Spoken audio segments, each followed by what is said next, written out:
Assalamualaikum warahmatullahi wabarakatuh. Perkenalkan, nama saya Vinda Evita dari Program Studi Teknologi Pangan Universitas PGRI Semarang. Di sini saya akan menjelaskan tentang bakteri Clostridium botulinum. Apa itu bakteri Clostridium botulinum? Yaitu bakteri yang memproduksi racun botulin yang menyebabkan botulisme. Bakteri Clostridium botulinum ini pertama kali ditemukan oleh Emil van Ermininchem pada tahun 1896. Bakteri Clostridium botulinum termasuk bakteri gram-positif anaerob obligat atau yang tidak bisa hidup bila terdapat oksigen, motil dapat bergerak dan menghasilkan spora.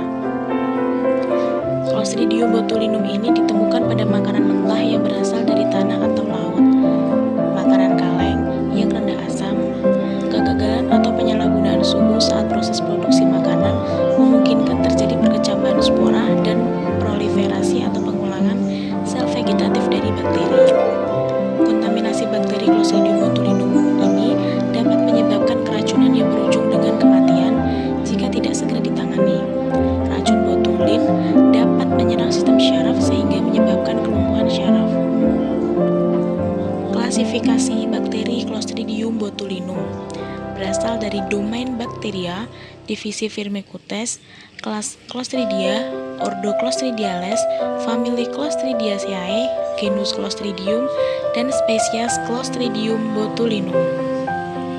Morfologi bakteri Clostridium botulinum berbentuk basil atau batang dengan ujung membulat, tidak memiliki kapsul yang mengelilinginya, bersifat gram-positif, dan dinding selnya terbuat dari lapisan peptidoglikan yang tebal. Kondisi kerusakan pada kaleng yaitu biasanya ada kondisi penyok dan kembung. Pada kondisi penyok, bakteri mudah masuk dengan udara luar dan menyebabkan penyakit yang berbahaya. Pada kondisi kembung, menandakan bakteri di dalam sudah berkembang biak. Tanda makanan rusak. Yang pertama ada bau tidak sedap, yaitu seperti bau anyit, bau busuk, berubah rasa, yaitu rasanya yang aneh, yang pahit atau aneh, nggak seperti rasa biasanya. Nah, selanjutnya ada tekstur makanan berubah, yaitu menjadi lembek, berlendir. Dan selanjutnya ada bentuk kemasan berbeda, yaitu seperti pada kaleng yang kemasannya penyok, kembung, berkarat. Tanda keracunan botulinum yaitu ada mual, pusing, sulit bernafas, penglihatan ganda, tenggorokan kaku, perut kembung, diare, kejang, kram perut, mulut kering. Gejala keracunan muncul 12-36 jam setelah racun masuk ke dalam tubuh, baik melalui saluran pencernaan, udara, maupun penyerapan melalui mata atau luka di kulit. Dapat menyebabkan penyakit yang serius. Botulisme dapat mempengaruhi seluruh otot pada tubuh. Bila tidak segera ditangani, dapat menyebabkan kematian. Karena itu, makanan yang mungkin sudah tercemar sebaiknya segera dibuang. Hindari kontak kulit dengan penderita dan selalu mencuci tangan segera setelah mengolah makanan. Tips menghindari keracunan.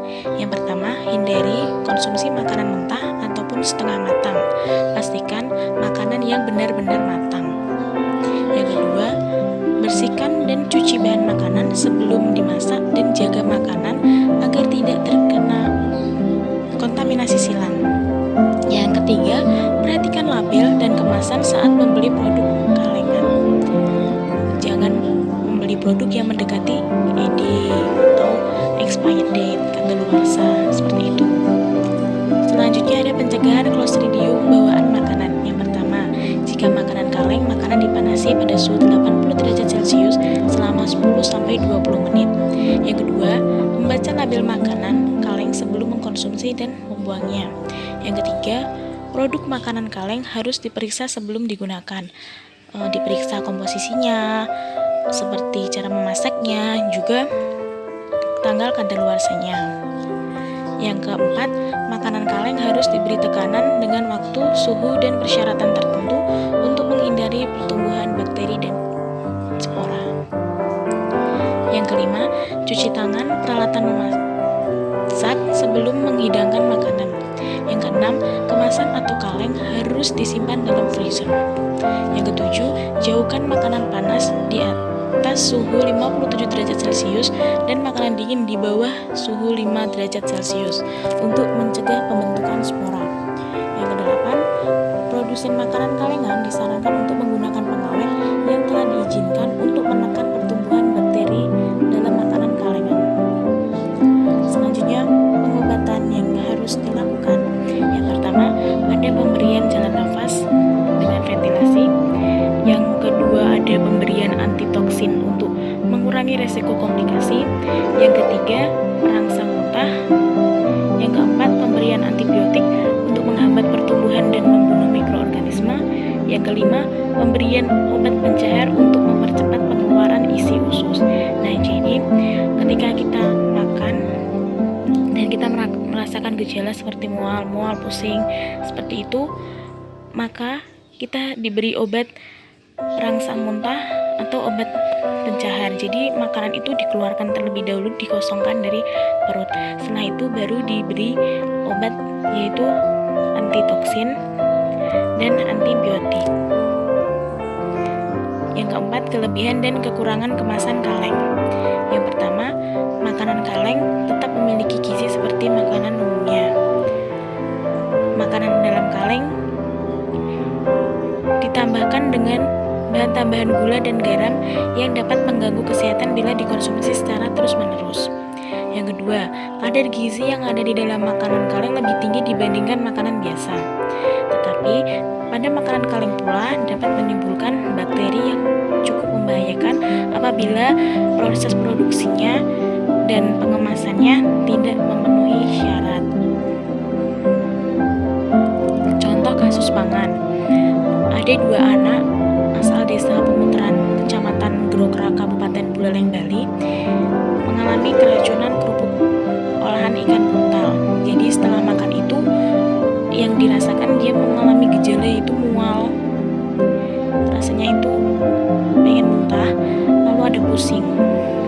Nah, dugaannya itu keracunan saat makan kerupuk kulit ikan butal. Nah, ikan butal itu hasil tangkapan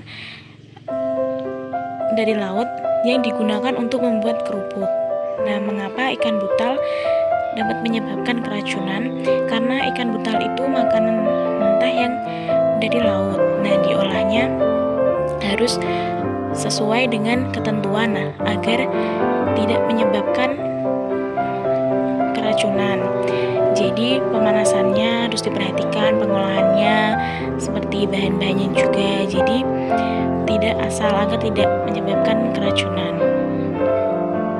Terima kasih. Wassalamualaikum warahmatullahi wabarakatuh.